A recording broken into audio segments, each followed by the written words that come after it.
Hello.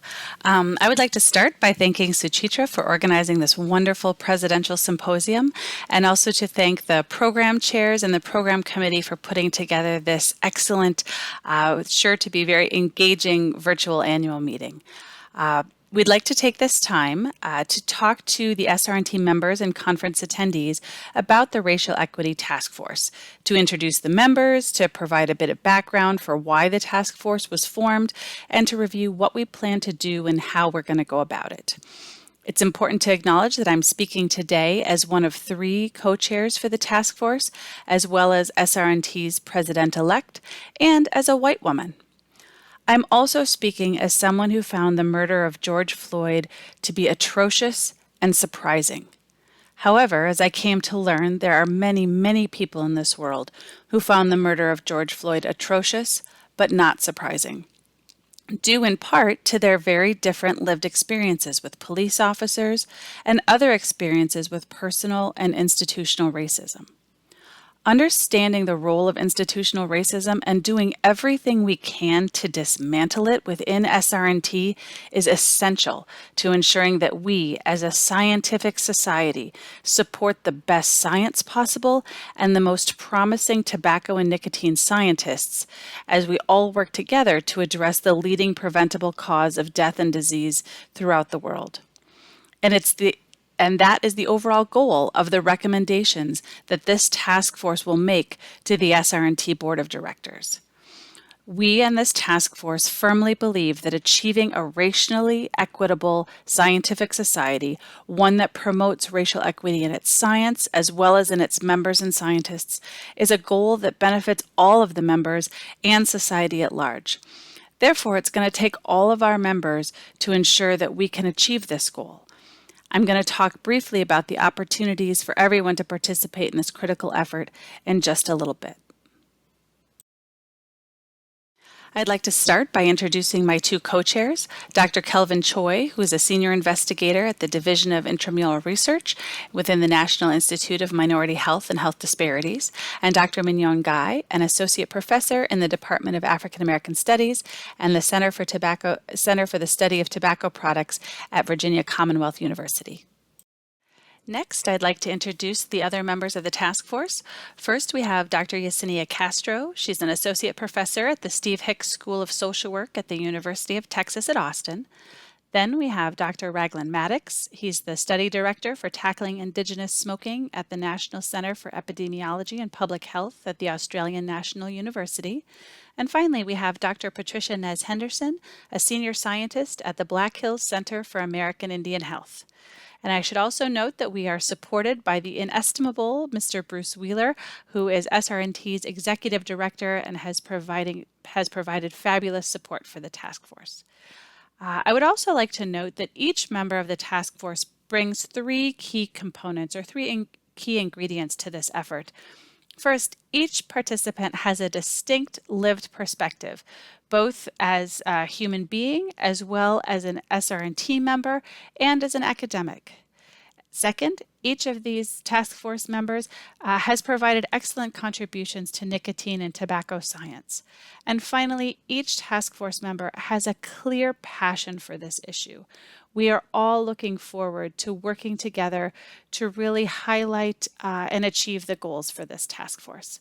So with that, let me introduce my co-presenter and incoming SRNT President-elect, Dr. Patricia Nez Henderson. Thank you, Megan. As an Indigenous woman and a citizen of the Navajo Nation, I've witnessed high rates of smoking among American Indian and Alaska Native populations in the early stages of my career. Over the years, as I began to collaborate with other scientists in other parts of the world, I realized that Indigenous populations in those settings also suffered from higher rates of smoking compared to other racial groups. If you look back in history when attempting to understand why this occurs, you will find federal policies and structural barriers that have allowed this to happen. These policies were overtly racist and targeted Indigenous populations. As a scientist and a member of SRNT, I've dedicated my career to understanding and solving this inequity through science. I'm excited to present to you today on why it is crucial for SRNT to fight racial inequity in health and for SRNT to be a safe space for all of its members. As we reflect on everything that has happened over the past year, it is crucial for us within SRNT to take a look at our organization and to make sure we are addressing racial inequity. With the support of our board, a racial equity task force has been formed, and we will work to address these issues. So one key component to addressing racial equity throughout our society is for each one of us to recognize where we sit with respect to power and privilege. So in this diagram, this is a very interesting way to think about power and privilege, where we can see that the closer you are to the center on the diagram is the closer you are to power, and the further you move out, you see people becoming more and more marginalized.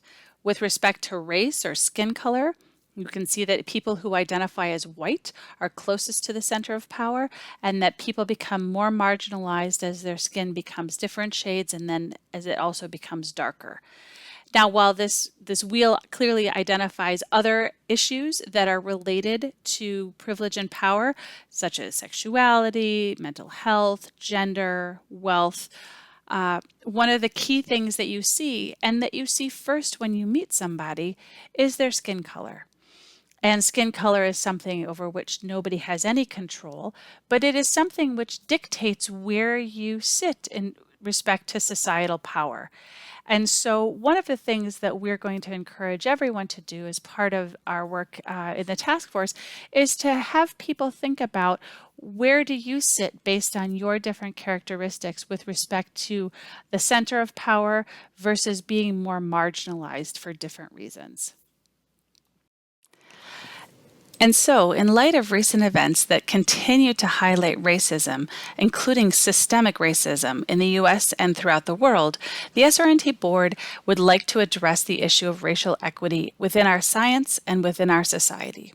This is consistent with human rights, including the UN Declaration of Rights of Indigenous Peoples, in that all human beings are born free and equal in dignity and in rights. And this is something that needs to be represented within nicotine and tobacco science. Therefore, as part of the SRNT 2025 initiative, the SRNT board has formed the Racial Equity Task Force to address these key issues. One foundation that this task force will use is that we have to recognize that while we respect all rights of all individuals, we recognize that there are indeed significant power differentials throughout the globe that are related to a variety of factors. You can see here on this illustration of the wheel of power and privilege that the core circle, the circle closest to the power, is represented specifically with respect to skin color, where white skin color is closest to the center of power and the darker skin colors head toward the more marginalized edge of the diagram. Now, we know that skin color is only one part of the wheel of power and privilege. There are also other issues related to sexuality, mental health, wealth, and gender. And what we would like to encourage everyone to do as they're thinking about this issue of racial equity is to recognize where you sit on various aspects of the wheel of power and privilege, and think about how you can recognize where you sit and be aware that not everybody sits in the same place and not everybody comes from the same place.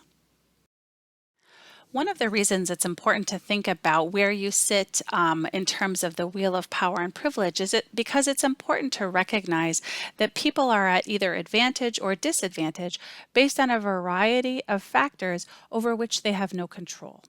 And that this advantage or disadvantage is structural in nature. It doesn't have to do with how hard somebody works. It doesn't have to do with how smart they are. It has to do with individual characteristics that are beyond their control, such as the color of their skin, their gender, or the wealth from their family of origin. And that these factors put people either at advantage or disadvantage in in the power structure and in achieving life goals. So, for example, while somebody may have a family like mine where other people went to college and other people have advanced degrees, and so I grew up understanding how that worked, other families where somebody is the first to go to college or the first to go on to graduate school don't have those same advantages. So, being successful in even identifying grad school is feasible, in identifying where to go and how to get into grad school, as well as being able to have the support for completing graduate school. All of those things are different if somebody's family of origin has that experience versus when they do not. And of course, one of the key components we're talking about in this situation is race. And so we know for a fact that there is structural racism that has prevented, through lots of different means, scientists and academics with non-white skin from starting in as strong a position as other scientists. And so what we want to do is think about how can we support racial equity within SRNT as a scientific society in terms of how we conduct society business and our activities. We acknowledge that people start in different places. We also have to acknowledge that there are different hurdles or barriers for different scientists and also for different topics of scientific inquiry.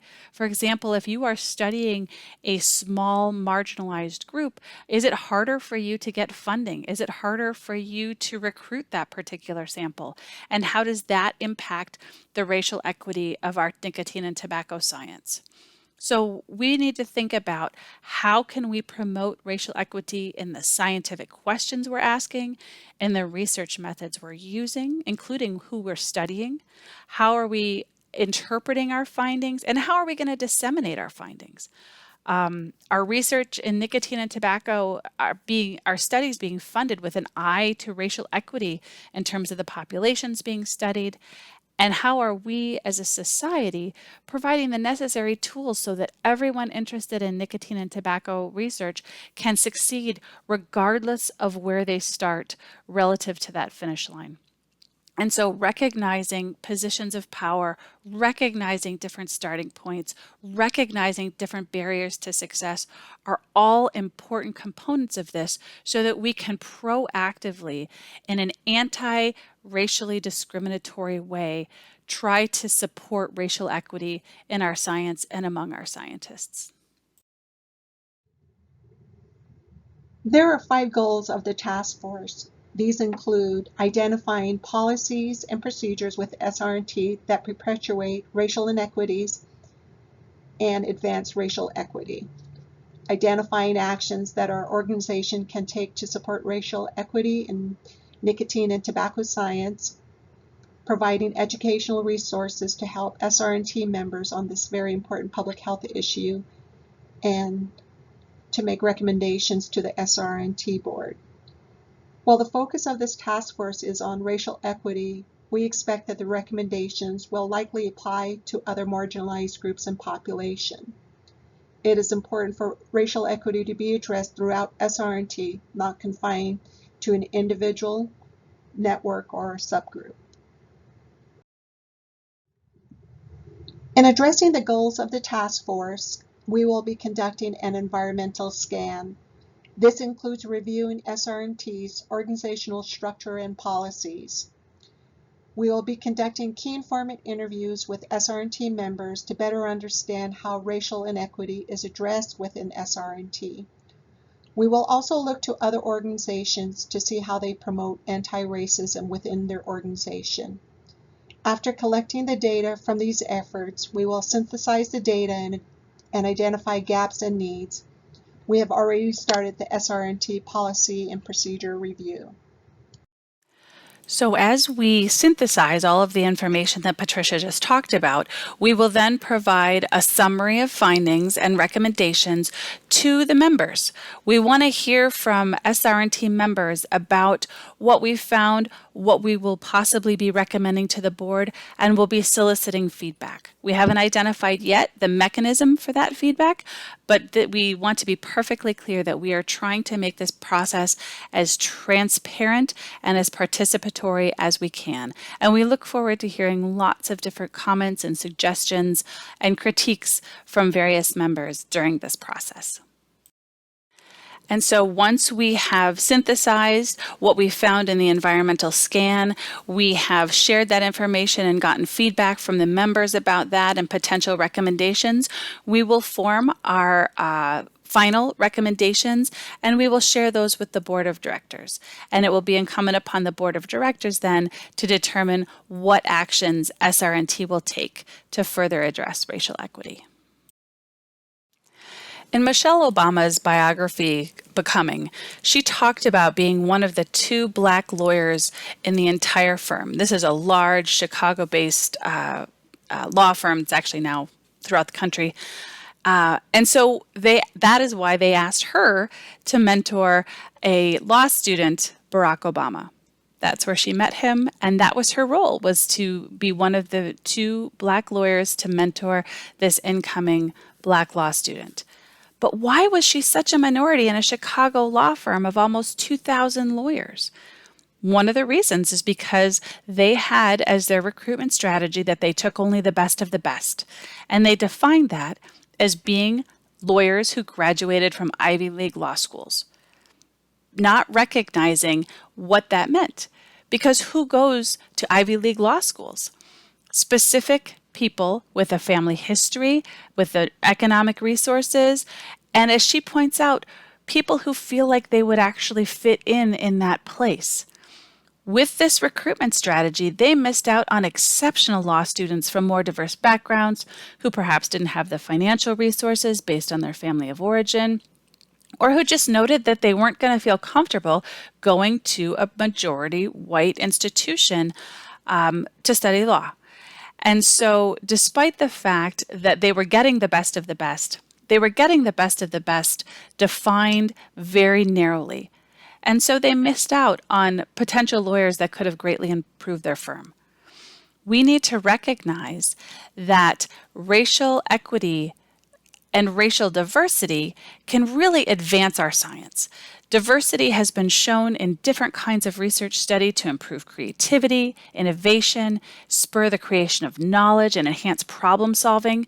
It helps us broaden the types of research questions we ask. It helps us inform and use innovative methods to address these key research questions.